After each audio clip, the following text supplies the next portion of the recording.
네, 안녕하세요. 이화여대 컴퓨터공학과 박호연입니다. 네, 본 강좌는요, AWS 아마존 웹 서비스라고 해서 클라우드 이해를 목표로 해가지고 이론 강의를 진행을 하는데, 동국대학교 컴퓨터 AI학부 신현순 교수님과 함께 진행을 맡았고요. 그래서 제작을 같이 하셨지만, 강좌 강의는 제가 맡아서, 네, 진행을 하려고 합니다. 네, 오늘 배울 내용은요, 이제 데이터베이스와 보안, RDS, 그 다음에 IAM, 네, 이거 같이 붙이시면, 네, 같이 붙어서 이야기하시는 분들도 있는데, 저는 따로 이야기할게요. 네, IAM, 네, 이렇게 부르셔야 됩니다. 봤을 때 IM이라고 이야기하실 수도 있는데, 뭐, 그렇게 부르시는 분들도 있는데, 네, 아무래도 공학 쪽이나 아니면 실무진에서는 이제 IAM이라고 불리거든요. 네, 그래서 IAM으로 할게요. 네. 그래서 그 부분으로 해서 같이 한번 진행을 해보도록 하겠습니다. AWS를 왜 써야 되는지, 네, 제가 계속 이야기를 하고 있죠. 온프로미스 그 관련돼서도 이야기를 드렸어요. 자체 서버 문제도 있고, 그리고 여러 가지 AWS의 이점을 다시 한번 네, 상기시켜 드리고, 그 다음에 RDS랑 IAM에 대해서 이야기를 드려보도록 할게요. AWS 다들 기억하시죠? 약자. 네. 다들 웃고 계실 것 같은데. 네. 까먹은 것 같은데. 네. 아마존 웹 서비스의 약자라고 이야기를 드렸어요. 네. 지금 3차신데도 웃고 있으면 안 되는데. 네. 그렇습니다. 그래서 오늘 AWS에서 이제 가장 중요한 두 가지 보안 데이터 개념이 이제 RDS하고 IAM을 설명을 드리려고 하는데, 우선요, 이 AWS에 대해서 잠깐 간략하게만 이야기하고 다시 또 상기시키고 넘어가도록 할게요. 왜 이 부분을 배워야 되는지 계속 이야기하고 있습니다. AWS가 이제 단순 기술이 아니고 오늘날의 모든 서비스의 기본 구조라고 이야기를 드렸어요. 그래서 넷플릭스가 영상을 어떻게 저장하는지, 그리고 카카오톡 메시지가 어떻게 DB에 남는지, 그리고 쇼핑몰 결제 정보가 어디에 저장되는지, 그리고 공공기관 민원이 어떻게 관리되는지, 모든 구조가 지금 막 서버를 막 들고 다니면서 하드웨어를 들고 다니면서 하는 게 아니에요. 네, 클라우드 기반으로 움직여서 진행한다라고 이야기를 드렸습니다. 그래서 IT 전공이 아니시더라도 지금 이 시대에는 이제 기획이라든지 경영, 문화 콘텐츠를 하려면 데이터가 어디에 저장되고 보안이 어떻게 관리되는지 이해를 해서 진행을 해야 된다고 이야기를 드렸습니다. 그래서 그 부분 관련돼서 이제 오늘 배울 부분 무엇이냐? 보안입니다. 네, 보안 관련돼서 네, 한번 같이 보도록 할게요. 보안과 데이터 처리 관련돼서 보도록 하겠습니다. 자, 오늘 배울 내용, 지금 이 시간에 배울 내용이 이제 RDS랑 IAM 해갖고 배울 텐데, 우선요, 이 RDS는요, 정리된 데이터를 넣는 정식 보관함으로 생각해 주시면 될 것 같아요. 정식 보관함. 네. 그래서, 이 RDS는 데이터를 정리하고, 그 다음에 보관 담당하는 이제 관계형 데이터베이스라고 보시면 될 것 같아요. 여기 아예 영어 약자가 Relational Database Service라고 돼 있잖아요. 그래서 AWS가 대신 운영해주는 데이터 서비스다라고 보시면 될 것 같아요. 네. 그 다음에 IAM. 네. 뭐 이거는요, 뭐 발음 관련돼서 이야기 드리면 뭐 여러 가지 있어요. 네.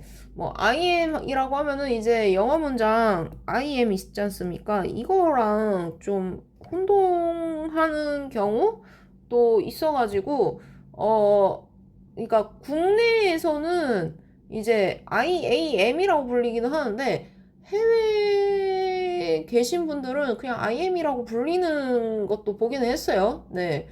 그리고 또 콘텐츠 관련되신 분들도 IAM이라고 그냥 하시긴 하는데 저는 그냥 IAM이라고 할게요. 네, 왜냐면 클라우드 엔지니어랑 이제 기업 실무에서는 그냥 IAM이라고 이야기를 하셔가지고 저도 이거를 그냥 단순하게 봤을 때 IAM하고 부르고 싶은데 익숙치가 않아서 그냥 IAM이라고 할게요. 네. 부르시는 거는 뭐, 네, 좀 반반인 것 같아요. 네. 이게 네, AWS 관리자분도 IAM이라고 불리시는 분도 있고 IAM이라고 부르시는 분도 있어가지고 네, 둘 다 똑같은 맥락이다 생각하시면 될 것 같고 네, 어쨌든 이게 중요한 게 아니고 네, 네, 이 IAM에 대한 뜻이 중요하죠. 네, 제가 여담이 너무 길었습니다. 자, 그래서 같이 한번 보도록 할게요. 지금 보시게 되면은 Identity and Access Management 라고 해서 AWS를 지키는 보안 권한 관리 시스템하고 이야기를 드릴 수 있을 것 같아요. 네, 경영은 아닙니다. 네, 권한 담당 그런 체제로 보셔야 됩니다. 네, 매니지먼트 보고 조금 다르게 생각하는 학생이 있을까봐 이야기해요. 네, 그래서 이 RDS랑 IAM 같은 경우에는 이제 정리된 데이터를 넣는 정식 보관함 RDS는 이 IAM 같은 경우에는 출입문 관리 시스템에 비유해가지고 이야기를 드릴 수 있을 것 같아요.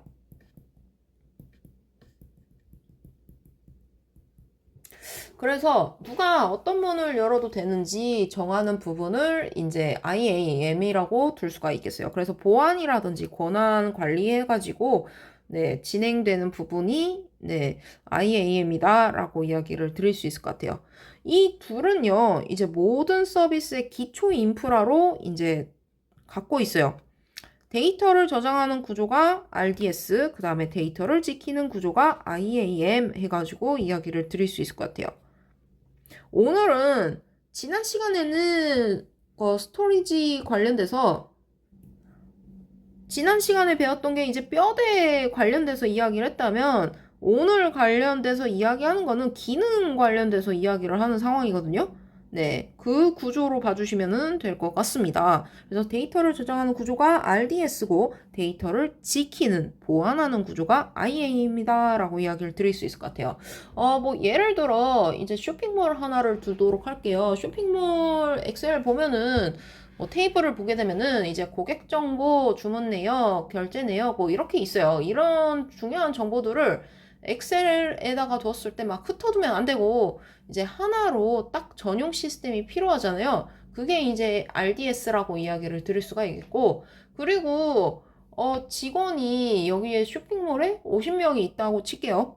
그러면 그 50명이 전부 다 읽어보면 안 되는 문서들이 있잖아요. 예를 들어 이제 계급별로 봐야 되는 문서들이 있을 거란 말이에요. 그때 이제 통제를 할 수 있는 게 IAM이다 라고 이야기를 드릴 수 있을 것 같아요. 그런데 그냥 제가 봤을 때는요, EC2랑 S3만 있어도 될 것 같아요. 라고 생각하실 것 같아요. 네. EC2와 S3만 있으면 안 될까요? EC2는 컴퓨터고, 지난 시간에 배웠을 때 S3는 창고라고 배웠죠? 네. 네, 안 돼요. 네. 네. 왜냐면, 실제 서비스는 이것만으로 운영되는 게 아니잖아요. 네. 아까 전에 쇼핑몰 예시 들었잖아요. 쇼핑몰 예시. 들었을 때도 이야기 드렸어요. 뭐 회원 정보라든지 아니면은 뭐 고객 정보라든지 뭐 주문 내용, 뭐 결제 뭐 여러 가지가 있는데 그런 부분을 그냥 뭐 저장 뭐 그냥 던져 두기만 하면 안 되잖아요. 네. 물론 던져만 두고 운영도 할 수는 있어요. 네. 이렇게 운영된다고 지난 시간에 이야기 드렸죠. S3 있으면 이렇게 간다라고 이야기는 드렸어요. 그래서 컴퓨터에 쓰고 저장하고 그 다음에 또 컴퓨터 가서 또 쓰고 저장하고 돌아가긴 합니다. 기본 뼈대니까 돌아가기는 하지만 사실은요 이 모든 부분은 이제 네, 데이터베이스로 저장을 하셔야 돼요. 테이블 형태로 저장을 해야 된다는 거예요. 그래서 그냥 파일 형태로 S3에 던져두면은 이제 검색도 느리고 실수도 많고 문제 해결도 좀 어렵고 네, 그런 부분들이 있기 때문에 표 형태로 저장을 해서 둬야 된다라는 부분이 있습니다. 그래서 여기서 이제 필요한 게 무엇이냐? RDS가 필요합니다. 그래서 이 RDS는요, 이제 데이터베이스 담당으로 이야기를 드릴 수가 있겠고요. 그 다음에 IAM 같은 경우에는 사용자 권한 관리 해가지고 이야기를 드릴 수가 있을 것 같아요. 그래서 거의 모든 서비스는 이제 결국에 뭘 이용한다? 데이터베이스를 이용해서 진행한다라고 이야기를 드릴 수 있겠어요. 그래서 이 데이터베이스 SQL 한 학생들은 아실 거예요. 네. 제가 이화여대에서 SQL 가르치고 있는 상황인데, 네. 어쨌든, 보시게 되면은 테이블 형태로 다 이루어져 있어요. 네. 테이블 형태로 이루어져 있어갖고, 이 테이블 형태를 가지고 진행을 하셔야 됩니다. 데이터베이스를 진행할 때. 그래서 이걸 갖고, 이제, 교집합을 하기도 하고, 아니면 차집합을 하기도 하고, 합집합을 하기도 하고, 그러거든요. 네. 뭐, 그런 부분을 이제 조인이라고 이야기를 하는데, 거기까지 가면 이제 데이터베이스로 가기 때문에, 네, 넘어가지 않을게요. 일단 데이터베이스를 사용한다라는 것만 알아두시면 좋을 것 같아요. 자, 이 데이터베이스는 어떤 형태? 테이블 형태다. 네. 그렇게 두도록 하겠습니다. 그래서 파일 형태로 S3에 던져놓으면은, 그냥 던져두면 안 돼요. 그래서 이 테이블 형태로 던져야 돼요. 네. 그 부분을 이야기를 하는 게 무엇이다? RDS다. 네, 이렇게 이야기를 드릴 수 있을 것 같아요. 그래서 이 RDS가 필요하다라는 거를 이야기를 드릴 수가 있을 것 같고, AWS처럼 이제 자원이 많은 플랫폼에서 이제 누가 어떤 자료를 쓰는지 엄격하게 관리를 해야 되는데, 그게 이제 IAM입니다. 그래서 이 IAM 자체는 네, 관리하는 걸 목표로 하고 있다라는 거를 이야기를 드릴 수 있을 것 같아요. 자, 여기서 이제 좀 몇 가지 개념을 먼저 이야기를 드리고 진행을 할게요. 왜냐면 이 강좌가 공대생 위주로만 진행하는 건지 인문계생 위주로 진행하는 건지 좀 어렵다 판단이 들고, 그리고 1학년부터 듣는지 아니면은 3, 4학년만 듣는지 그 부분에 대해서 조금 좀 모호한 상태예요. 일단은 전교생 대상으로 생각해가지고 만든 강좌거든요. 그래서 인문계 학생들도 들을 수 있도록 해가지고 좀 이론 관련돼가지고 좀 와닿을 수 있도록. 그렇다고 해서 공대 개념을 다 뺐냐? 그렇지는 않고요. 네, 공대생 학생들 중에서도 이제 1학년부터 이제 3학년까지 이제 들었을 때 조금 와닿을 수 있도록 네, 그렇게 조금 제가 진행을 하는 방향으로 잡았어요. 그래서 네, 데이터베이스 먼저 설명을 할게요. 네. 제 전공이기도 하고요. 그래서 같이 한번 보시게 되면은 이제 데이터베이스란 이제 많은 정보를 표 형태로 해서 저장하는 시스템을 이야기를 합니다. 네. 데이터베이스의 약자 해가지고 DB라고 불리기도 해요. 네. 이 부분이 이제 이렇게 됩니다. 그래서 이 DB라고 부르기로 해요. 그래서 DB 어려운데요. 그냥 엑셀 생각하시면 돼요. 엑셀. 네. 어렵다 생각하시면 엑셀을 생각하시면 됩니다. 그래서 이 엑셀 형태로 되어 있는 부분 있잖아요. 그 자체가 이제 테이블 형태, 표 형태라고 이야기를 하거든요. 자, 그런데요. 그 형태보다 조금 더 업그레이드가 된 상태로 나온 게 네, 이게 바로 DB인 거예요. 네. 왜냐면 이 DB 같은 경우에는 엑셀로 되어 있으면요. 그 1만 명 데이터를 찾는데 좀 오래 걸리고 좀 오류가 많이 생기게 되는데 데이터베이스를 이용을 하시게 되면은 아마 배운 학생들은 이제 SQL이라고 배웠을 거예요. 그 SQL이라고 하는 언어를 갖고 파이썬 같은 언어예요. 그래서 스트럭처 쿼리 랭귀지라고 이야기를 합니다. 그래서 이 랭귀지를 이용을 해서 이제 데이터 접근을 체계적으로 해가지고 진행을 할 수가 있어요. 그래서 아주 빠르게 찾을 수 있고, 아까 전에 이야기했잖아요. 뭐 교집합도 할 수 있고 합집합도 할 수 있고 이런 식으로 해서 데이터를 갖고 이제 동시에 수천 명한테 접근을 한다든지 아니면은 어떻게 좀 네, 시스템을 어디에다가 몰아서 진행할 수 있도록 만들 것인지 그 부분이 정말로 네, 좀 편하게 만들 수 있는 시스템이라기보다는 데이터라고 볼 수가 있어요. 그런데 관리를 잘 할 수 있고 체계적으로 할 수 있는 그 데이터라고 보시면 될 것 같아요. 엑셀하고는 조금 다릅니다. 네. 그래서 금융권이라든지 네, 병원, 학교, 쇼핑몰 전부 다 필수적으로 쓰이고 있어요. 네. 뭐 예를 들어 병원 같은 경우 차트가 이제 엑셀로 되어 있다 생각하면 될 것 같고 뭐 예를 들어 환자가 뭐 대학병원, 뭐 동국대병원이라든지 이화여대 병원에 이제 1만 명의 데이터가 있어요. 뭐 있었을 때 시간이 오래 걸리겠죠. 엑셀로 하게 되면은. 네. 그 환자 데이터를 막 찾는데 오래 걸려요. 아, 컨트롤 F 하면 되는데요.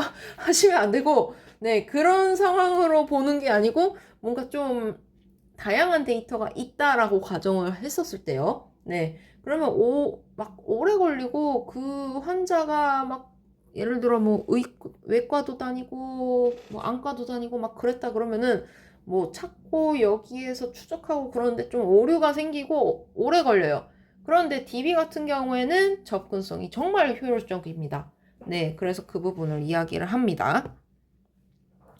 자, 그런데 이게 AWS 넘어와서는요, Relational Database Service라고 이야기를 해서 관계형 데이터로 넘어가게 돼요. 그래서 이 RDS는 AWS가 이제 데이터 서버를, DB 서버를 이제 대신 운영해준다라고 보시면 될 것 같아요. 네. 그냥 대신 운영해주는 서비스 형태로 이제 진행을 하는 네, 플랫폼이다라고 볼 수가 있어요. 그래서 그 전통적인 DB라고 하면 이제 MySQL, PostgreSQL, MariaDB 뭐 그 외에 이제 오라클 제일 중요한 오라클을 뺐네요. 네. 네, 오라클 SQL 서버 뭐 여러 가지 뭐 그런 부분을 이제 다 이제 AWS가 지원을 해주는 거예요.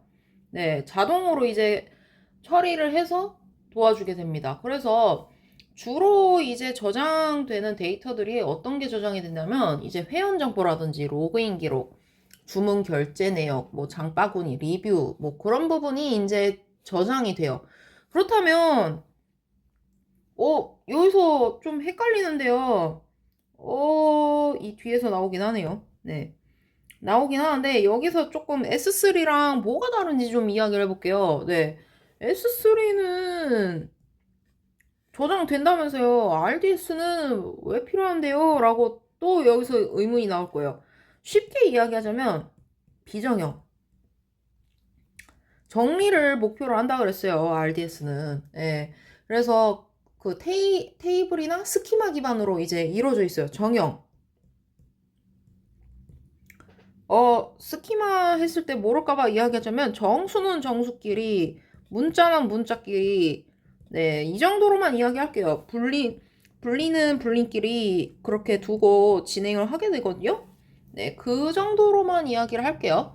네, 그래서 이 RDS가 왜 중요하냐? 결국에는 이제 그 진행을 했었을 때 백업이라든지 아니면 자동으로 이제 업데이트를 할 수 있도록 하고 그리고 AG 관련돼서 네, 잠깐 펜 바꿔서 할게요. 이 부분입니다. AZ 관련돼서 네, AZ 이 부분 관련돼서 이제 복제하는 걸 목표로 해서 고가용성으로 만들려고 해서 그 RDS 같은 경우 스키마가 있는 곳이면 모두 다 이제 핵심 데이터는 맡겨버리겠다라는 핵심 철학으로 이제 운영이 된다라고 이야기를 드릴 수 있을 것 같아요.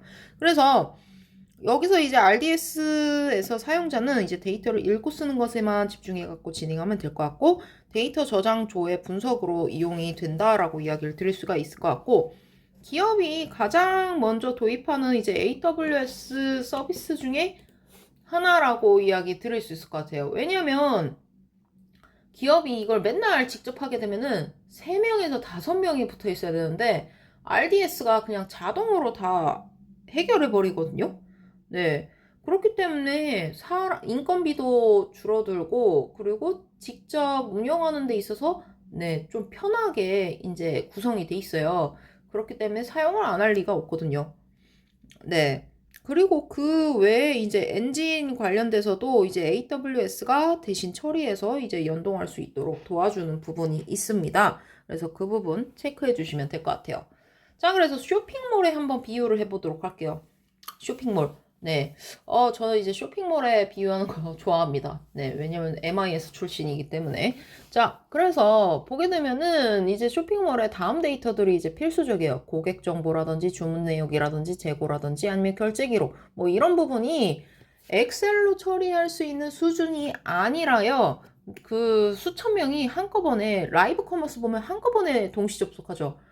몇 초마다 고객님 주문하겠습니다. 여기서 100명이 주문하셨어요. 500명이 주문하셨어요. 그런 식으로 진행되죠. 네, 거기까지만 할게요. 더 이상 가면 좀 다들 웃을 것 같아서. 네, 그런 식으로 진행이 됩니다. 네, 그렇기 때문에 이게 과부하가 일어날 수도 있고, 그리고 매칭을 했었을 때 데이터 정리하는 부분이 필요해요. 그때 RDS가 수천 명이 접근해도 문제가 없게 정형 데이터로 딱 정리를 해가지고 저장하고 조회할 수 있는 부분으로 이제 넘어오게 됩니다. 네. 그래서 이 부분이 이제 가장 장점으로 이야기를 드릴 수 있을 것 같아요. 자, 또 다른 예시를 잠깐 볼게요. 도서관에 비유해가지고 이야기를 드릴 수 있을 것 같아요. 온프레미스 이야기 드렸어요. 온프레미스. 네, 서버가 직접 보이는 그런 부분 관련돼가지고 같이 이야기를 한 바가 있습니다. 첫 번째 시간부터 해서. 자, 온프레미스는 이제 내가 도서관 건물부터 이제 직원까지 직접 전부 다 내가 고용하는 거예요. 처음부터 끝까지 내가 다 하는 거예요. 네, 온프레미스 방식은. 왜냐하면 자리를 어떻게 배치하느냐도 있고 뭐 여러 가지 문제점이 있어요. 네, 그런데 이 RDS는요, 관리인 있는 완성된 도서관을 임차해가지고 쓰는 그런 느낌이에요. 네, 그래서 나는 책 빌리고 반납만 하면 된다. 그런 네, 목표로 해가지고 진행을 하게 됩니다. 즉, AWS가 모두 해주기 때문에 좀 편하게 이제 진행되는 부분이 있어요. 도서관 건물이라든지 책 관리, 시스템 점검, 백업, 보안. 네. 지금까지는 다 직접 하는데, 네, RDS는 그냥 다 처리해주는 형태입니다. 네, 그래서 많은 기업들이 이제 인건비를 아끼기 위해서 이제 AWS를 사용하는 경우가 많아요. 네, 그리고, 저 또한 이제 연동해가지고 서비스 개발을 했었을 때 RDS가 정말 편합니다. 네, 그 부분을 이야기를 드릴 수 있을 것 같아요. 네. 그래서 RDS의 장점, RDS가 왜 강력한지 핵심을 세 가지로 크게 이야기를 하자면, 네, 백업, 고가용성, 그 다음에 보안 문제 때문에 진행을 한다라고 이야기를 드릴 수 있을 것 같아요. 백업은요, 네, 데이터를 뭐 잃어버리는 일이 없어요. AG 관련돼서, 네, 리전하고 AG 관련돼갖고 저장하는 문제 부분도, 네, 여기에 해당이 되고요. 고가용성 같은 경우에는, 한 곳이 고장나도, 네, 리전으로 이제 되기 때문에, 네, 지역으로 가기 때문에 자동으로 이어받아가지고, 네, 데이터베이스를 전환시켜서 굉장히 또 편합니다. 네. 또 편한 게 아니고 네, 백업이 네, 얘랑 같이 연동이 된다라고 볼 수가 있어요. 그 부분 체크해 주시면 될 것 같아요. 왜냐면 다른 지역에서 자동으로 이어받아가지고 저장 문제에 있어가지고 내가 잃어버려도 다행이다 하고 좀 안심하고 찾을 수 있다라는 거예요. 결론적으로. 자, 그 다음에는 이제 보안이라든지 확장, 자동 뭐 그런 부분을 이야기를 할 수 있을 것 같아요. 사용자가 늘어나면 즉시 성능을 올릴 수 있는 그런 부분이 있거든요. 보안 쪽에는. 아까 전에 라이브 커머스 관련돼서 이야기했었잖아요. 그런 부분이에요. 그래서 또 거기서 더 나아가서 이야기하자면 직접 DB를 관리할 필요가 없어요. 네, 기업에서 가장 많이 쓰는 이유가 이게 보안성하고 안정성 때문이에요. 한꺼번에 아마존에서 전부 다 관리를 하기 때문이에요. 네. 그렇기 때문에 이런 강력한 장점 때문에 AWS를 또 이용하는 이유로 또 받을 수가 있겠어요. 여기서 조금만 더 설명을 살짝 하고 넘어가 보도록 할게요. 이 부분은 EC2랑 연관해서 이야기를 드릴 수 있을 것 같아요. 지금까지는 S3랑 계속 비교를 해서 진행을 했잖아요. 이번 부분은 이제 EC2랑 연관해서 조금 여러분들한테 설명하고, 그 다음에 RDS 조금 더 설명하고, IAM 설명을 할게요. EC2에서 이제 AWS가 그 제공하는 게 인스턴스라 그래서 이제 가상 머신이 있어요. 그래서 여러분들이 이제 로컬에서 파이썬 서버 띄우고 이제 Node.js 앱 실행해가지고 거기서 이제 AWS 막 만든단 말이에요. 그러면 여기서 이제 EC2가 하는 일이 크게 이제 세 가지로 이제 이야기를 할 수가 있는데, 웹을 요청한다거나 아니면은 뭐 모델 로딩? 네. 추론 뭐 이런 부분을 둘 수가 있겠고, 그 다음에 뭐 다른 서비스 호출 뭐 이런 부분이 있어요.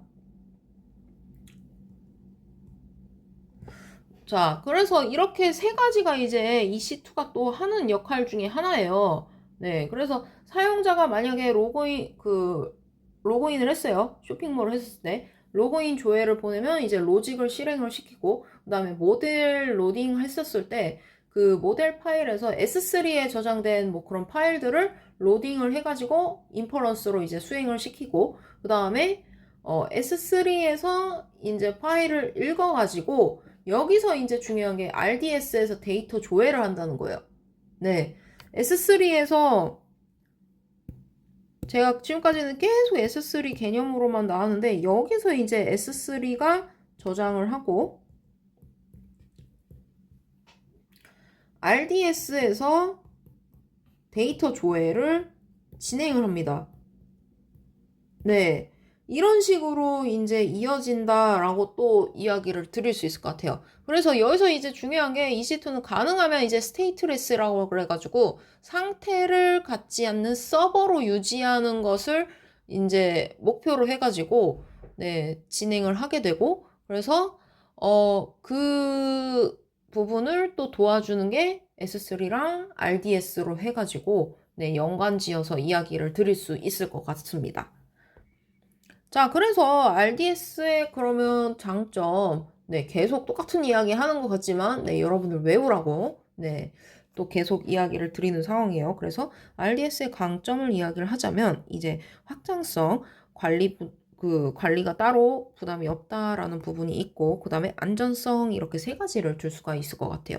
그래서 확장성 같은 경우에는 계속 이야기하지만 라이브 커머스랑 연관지어서 갑자기 동시 접속자가 많더라도 DB 성능을 즉시 업그레이드를 할 수 있다. 뭐 아무래도 AWS의 그 부분이 이제 제일 큰 장점이거든요. 원래는 물리적인 서버를 좀 큰 거를 다 설치를 해야 되는데 그럴 필요가 없다라는 거예요. 네, 그 부분을 이야기를 하고 있고요. 그 다음에 이제 관리 부담 관련돼서 이제 데이터베이스를 따로 또 설치를 할 필요가 없다. 이 부분은 이제 앞에 부분하고 또 다시 또 연관을 할 수가 있겠죠. 그리고 아예 아마존이 관리를 하기 때문에 안정성도 네, 운영 품질을 중심으로 해가지고 보장한다라고 이야기를 드릴 수 있겠습니다. 자, 여기서 이제 RDS 일상을 한번 비교를 해보도록 할게요. 네, 그래서 EC2 같은 경우에는 이 직원들이 일하는 사무실을 이야기를 하고요. S3 같은 경우 이제 모든 자료를 넣는 창고를 이야기를 하고, 그다음에 RDS 같은 경우 이제 고객 주문 재고표가 정리된 캐비넷을 이야기를 하게 됩니다. 그래서 여기서 이제 배달 앱을 좀 예시로 한번 들어보도록 할게요. 배달 앱을 예시로 들게 되면은 이제 EC2에서 앱을 실행하고 S3에서 메뉴 사진을 막 저장을 해요. 여기에서 이제 S3에서 저장 하는데, 아까도 이야기했어요. 데이터는 결국 누가 관리한다? RDS가 관리. 이렇게 진행이 돼요. 네. 그리고 여기에 있는 권한은 누가 보겠어요? IAM. 아직 여러분들한테 설명은 못했지만 IAM이 보안해서 이렇게 같이 맞물려서 볼 수가 있겠어요. 그래서 메뉴 사진은 S3라고 볼 수가 있겠고, 그 다음에 주문이라든지 뭐 고객이라든지 뭐 그런 데이터들이 있는 거는 뭐겠어요? RDS. 네, RDS가 아무래도 테이블이니까. 네. 뭐 모든 데이터들이 이제 RDS에 저장되니까요. 네. 그래서 그 부분 체크해 주시면 될 것 같고, 그 다음에 여기에서 웹서버라든지 앱서버가 이제 EC2에 해당이 될 것 같고, 그 다음에 관리하는 거는 결국엔 보안이니까 IAM이 이제 진행을 하겠다라고 봐주시면 될 것 같아요. 네. 자, 그렇다면, 네. 이 IAM 계속 이야기를 하고 있는데, 왜 필요한지 그 부분에 대해서 좀 이야기 좀 나눠보도록 할게요. 우선요, 조금 쉽게 예시를 먼저 드려보고, 그 다음에 좀 자세하게 이제 이야기를 드려보도록 할게요. IAM이 왜 필요하냐? 예를 들어 이제 직원 100명이 있는 회사에서 누구는 문서 열람만 하고, 누구는 문서 수정 가능하고, 누구는 결제권 있고, 그런 식으로 권한을 관리하죠. 예를 들어 여러분들 강의 관련돼서도 이야기할 수 있겠죠. 교수님들이 성적을 관리하고, 여러분들은 네, 그 강의를 듣고, 이제 강의 관련돼서 과제를 해야 되고, 네, 그 다음에 그 지식을 쌓을 수 있도록 해야 되는 그런 부분이 또 있죠. 네, 그런 식으로 이제 또 나눠서 생각을 해주시면 될 것 같아요. 그렇게 해놓지 않으면은, 모두가 가르치겠다 그러면은 또 안 되는 거잖아요. 네, 그리고 그 상황에서 그 지식을 또 아는 사람이 또 가르칠 수 있도록 또 둬야지 사고가 안 나죠. 어, 예를 들어, 저 같은 경우에도 뭐 따로따로 두는데, 파이썬을 가르친다고 할게요. 아, 물론 분반은, 네, 인원이 너무 많아서 분반이 생긴다라고 한다면 뭐 할 수 없겠지만, 예를 들어, 한 과에 10명밖에 없어요. 10명밖에 없는데 파이썬 가르치시겠다는 교수님이 A반도 있고, 네, B반도 있고, C반도 있으면은 안 되는 거잖아요. 아, 물론 여러분들한테 좋은 상황이긴 하지만 학교 재정에는 좀 안 좋은 거죠. 네. 그렇게 이야기를 들을 수 있을 것 같아요. 네. 아, 이게 100명이면 이해를 합니다. 네, 100명이면 이해를 해요. 네, 100명이면. 아이고, 이게 잘못 써졌는데. 100명이면 이해합니다. 100명이면. 네, 그러면 A, B, C 반으로 나누는 거 이해합니다. 네, 이해하는데 10명이면 네, 조금 어려울 것 같아요. 네. 한 반에서 다 할 수 있는 상황인데 뭐 아니면은 3명인데 교수님 한 분씩 해서 이 경우에 이제 1대1로 거의 박사급인 상황이 벌어지기는 하거든요. 네. 어쨌든 그렇습니다. 그 부분을 생각하면 될 것 같아요. 네. 그래서 그 부분을 조금 어떻게 나눠야 될지 그런 것도 있고, AWS에서 어쨌든 간 제가 이건 여담으로 이제 넘어갔는데, 네, 너무 여담으로 간 것 같아요. 나누는 기준, 뭐 그런 부분에 대해서. 네, 이 부분은 그냥, 네, 따로 기억하지 마시고, 네, 다시 설명으로 넘어올게요. 네. 그래서 여기서도 마찬가지예요. 네. 그 강의라든지 뭐 아니면 회사 관련돼서 아무래도 관리를 진행을 하게 될 때 어떻게 나눌 것인지, 그리고 그 부서 관련돼서 나눴을 때 좀 더 효율적으로 어떻게 권한을 주고, 그리고 어떻게 기능을 나눠가지고 진행을 할 수 있도록 관리를 할 것인지, 그 부분이 이제 IAM이에요. 전체 시스템을 네, 보안 권한 관리한다는 거예요. 네. 그 부분이 이제 Identity and Access Management 약자를 따서 만든 IAM이다 라고 이야기를 드릴 수 있을 것 같아요. 뭐 여러 가지로 쓰여요. 네, 보안으로 볼 수도 있고 아니면은 관리 차원으로 볼 수도 있고. 자, 그래서 조금 더 자세하게 이야기를 드려보자면요. 일단 IAM 관련돼서 이야기를 드리자면은 쉽게 설명하자면 그냥 출업 관리 시스템, 세콤 같은 그런 느낌이긴 한데요. 출입문 관리하는 느낌으로 네, 이야기를 드릴 수 있을 것 같아요. 그래서 이 IAM 같은 경우에는 이제 전체 출입 통제 시스템으로 해가지고 보이지 않는 서비스로 네, 뭐 또 이야기를 드릴 수 있을 것 같고, 이 IAM 같은 경우에는 리소스 전체에 대한 그 AWS 리소스 전체에 대해서 이제 아이덴티티 사용자 서비스 계정에 대해서 액세스 무엇을 할 수 있는지 관리하는 거를 목표로 하고 있다라는 거를 이야기를 드릴 수 있을 것 같아요. 네. 이 부분과 관련돼서 이제 실제 서비스에 대한 구조가요. 이제 개발자, 운영자, 뭐, 아니면 서버, 뭐, 테이블, 그렇게 나눠가지고 또 이야기를 드려보도록 할게요. 아까 전에는 쇼핑몰 관련돼서 했지만, 이번에는 실제 서비스 관련돼서 이야기하자면, 개발자 같은 경우에는, 개발자는 아무래도 S3로 읽기 또는 이제 읽기 권한만 가지면 좋겠다라고 이제 두게 되고, 그 다음에 운영자는 여기서 RDS만 했으면 좋겠다라고 두면 되겠죠. 네, RDS만 이제 리드하고 와이트하고 그 부분을 목표로 하고 있고, 서버 같은 경우에는 어떻게 두겠어요? 서버는 뭐였죠? EC2. 네, EC2로 해서 두었을 때 EC2 관련돼서 나눠야겠죠. 네, 개발자에다가 둘지 운영자에다가 둘지 뭐 그런 부분을 이제 또 접근 가능한 구조로 해가지고 두는 구조가 또 있겠죠. 접근으로. 그 다음에 여기서 뭐 예를 들어 펑션을 두었을 때 특정 테이블 접근, 얘도 다 접근에 해당되네요. 자, 지금 제가 이렇게 쓴 게 왜 썼겠어요? 자, 이 역할이요, IAM의 역할인 거예요.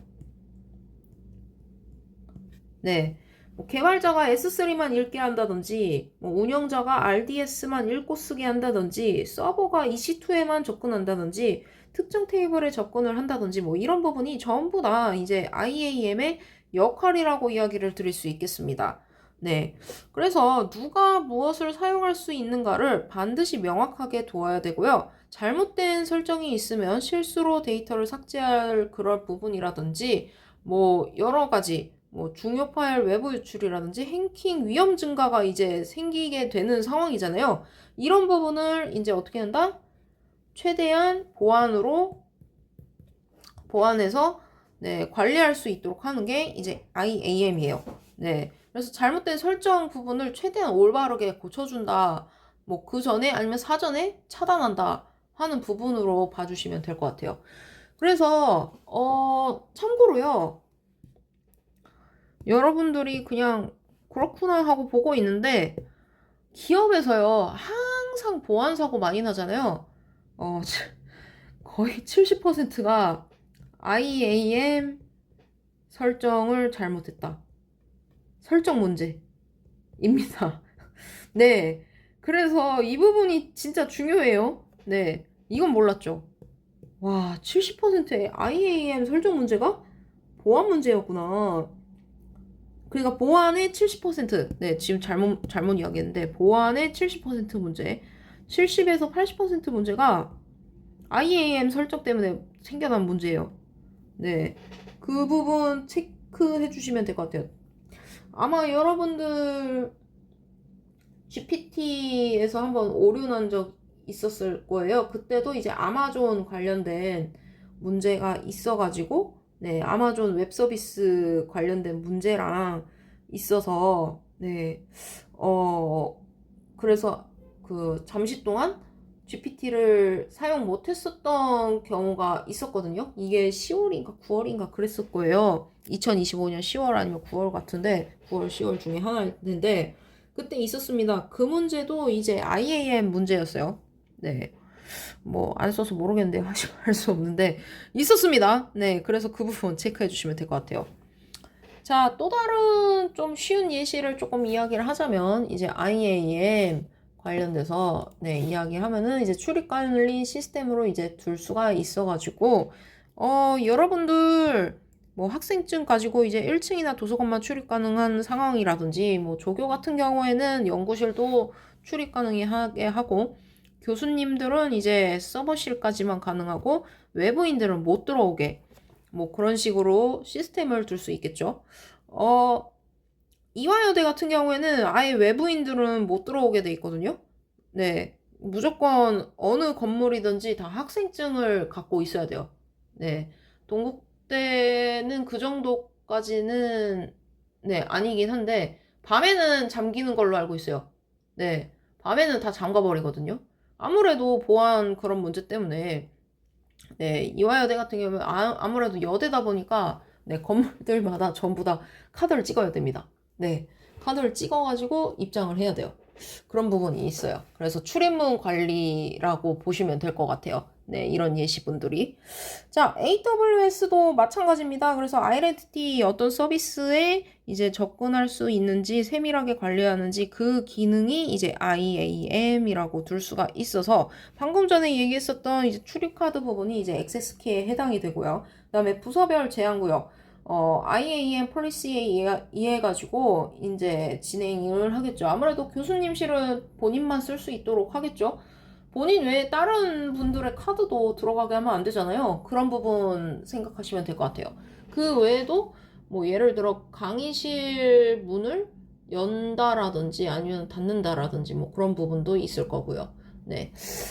그 다음에 건물 관리자는 이제 IAM으로 둬가지고 또 진행을 한다라고 이야기를 드릴 수 있겠습니다. 자, 여기서 이제 그 IAM은 이제 네 가지로 이제 구성이 돼요. 첫 번째 다른 색으로 이걸로 할게요. 형광펜. 유저, 그룹, 롤, 폴리시 해가지고 이제 진행을 할 수 있는데 유저는 이제 사람 한 명으로 둘 수가 있겠고 그룹은 부서 한 명, 부서 단위로 이제 롤은 아무래도 서버에 주는 권한 해가지고 두고 폴리시 같은 경우에는 이제 정책이죠. 네, 무엇을 할 수 있는지 정한 문서로 이제 이야기를 할 수가 있겠습니다. 네.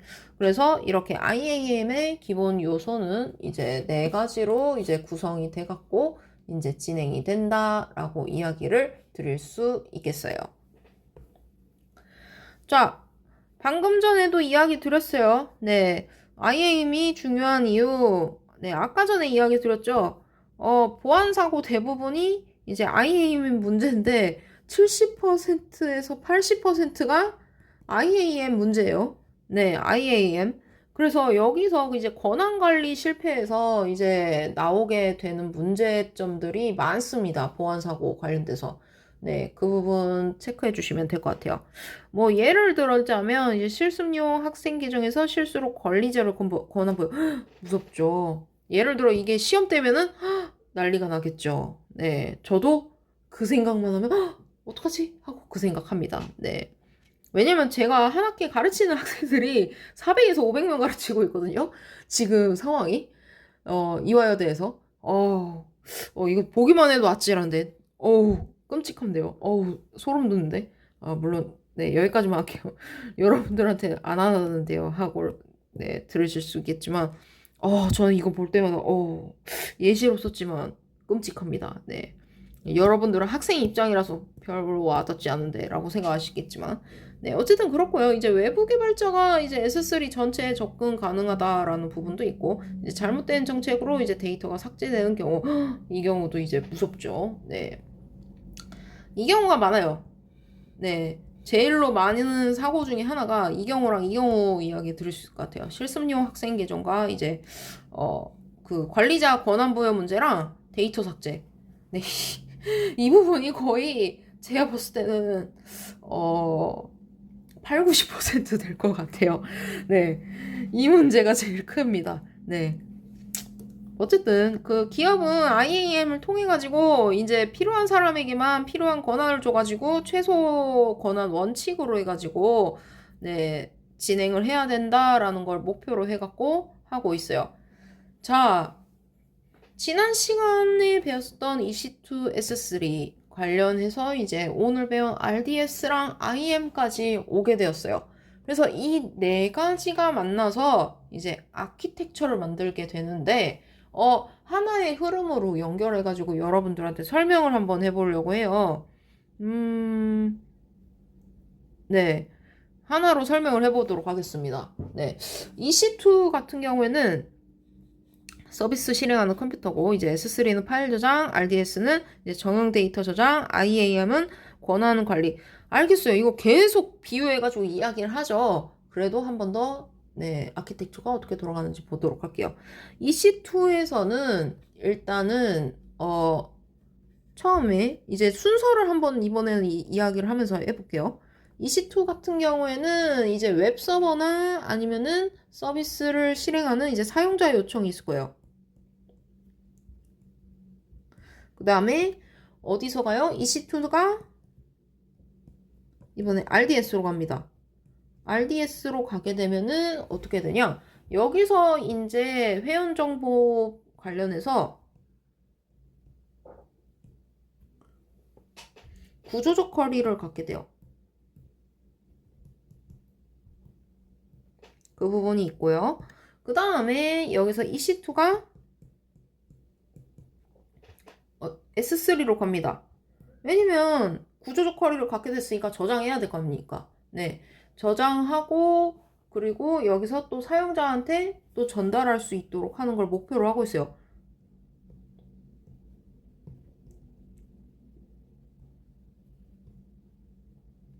저장을 하게 되면 파일이 생기죠. 그 부분을 갖고 이제 IAM이 여기서 이제 처리가 됩니다.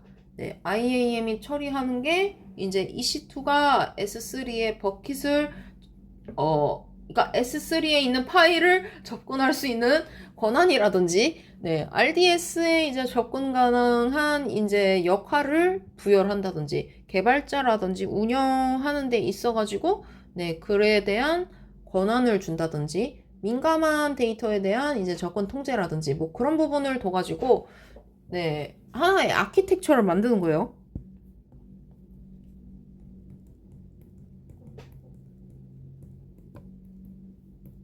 네, 이렇게 만들게 됩니다. 네. 그래서 EC2가 없으면 프로그램이 실행되지 않고, S3가 없으면 파일 저장이 안 되고, RDS가 없으면 데이터가 사라지고, 핵심 데이터가 사라지는 거예요. RDS 없으면 진짜 큰일 납니다. 핵심 데이터가 사라지는 거예요. IAM이 없으면 모든 게 뚫린 시스템이 됩니다. 네. 지금 보안이 사라지는데 뭐 결국엔 뚫린 시스템이죠, 뭐. 그렇기 때문에 이 네 가지가 하나의 아키텍처를 만드는구나 라고 네, 봐주시면 될 것 같아요. 실제 사례로 이제 이 쇼핑몰 예시를 갖고 왔어요. 뭐 지금 계속 이야기를 하고 있죠.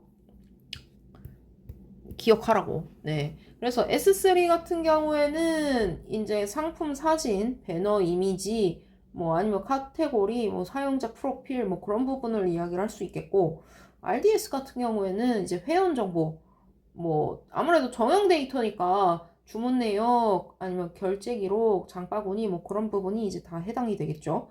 EC2 같은 경우에 이제 상품 검색이라든지 결제 로직, 아니면은 뭐 로그인, 추천 알고리즘 뭐 그런 부분이 이제 EC2가 이제 해당이 될 것 같고요.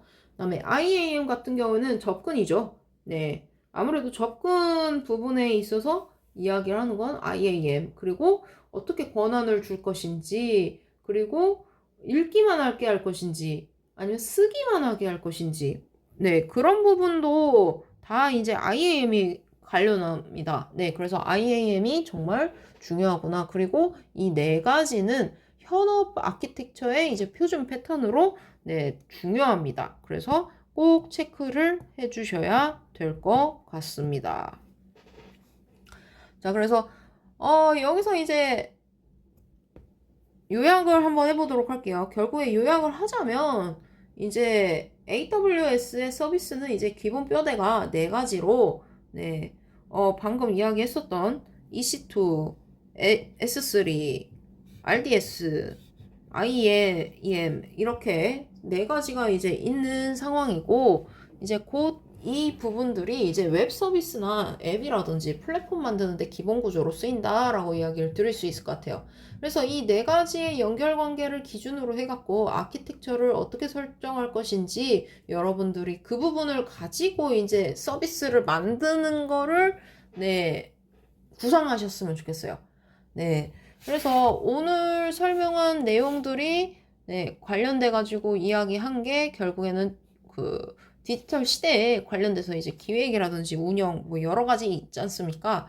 그래서 이 구조를 이해하는 데서 이제 출발한다고 저는 보거든요. 그래서 오늘 내용은 이제 AWS의 초급에서 중급 아키텍처 설계의 기본이에요. 네, 보기에는 별거 아닌 것 같은데요. 보이시면 뭐 할 수 없는데. 네, 어쨌든 초급에서 중급 아키텍처를 위한 그 기본이기 때문에 여러분들이 나중에 뭐 VPC라든지 로드 밸런스라든지 오토 스케일링이라든지 클라우드 프론트라든지 람다를 배우게 되면은 이제 확장된 구조가 어떻게 되는지 그 부분을 이제 자연스럽게 익히게 되거든요. 네. 그래서 이 아키텍처의 설계의 기본인 네 가지 이 기본 요소 네, 꼭꼭꼭 외워두셔야 돼요. 네, 외워야 됩니다. 네, 그래서 제가 계속 비유해서 이야기를 했어요.